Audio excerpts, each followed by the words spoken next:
con Cacciaguerra, certo che a 11 secondi dalla fine sembrava fatta.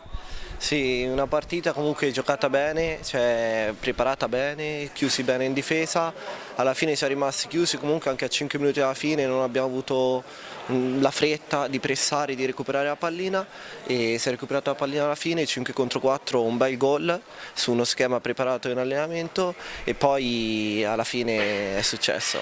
È successo quello che è successo, comunque una formazione, quella rossoblu questa sera, che ha giocato una grandissima partita e a mio avviso anche il pari sarebbe stato stretto, perché insomma il buon Gomez se le sogna le maglie rossoblu stanotte. Sì, una bella partita anche più che altro per il morale, perché non si viene da belle partite, soprattutto anche di atteggiamento, di squadra, invece stasera secondo me si è vista in pista una bella squadra unita, nessuno che litigava con nessuno e quindi un pareggio secondo me poteva essere anche più giusto per quello che si è visto in pista, però va bene così.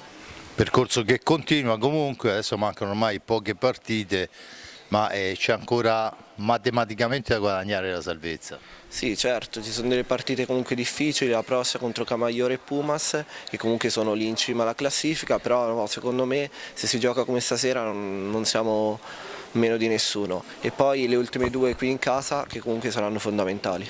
Bene, io ti ringrazio, per Carla, alla prossima. Grazie.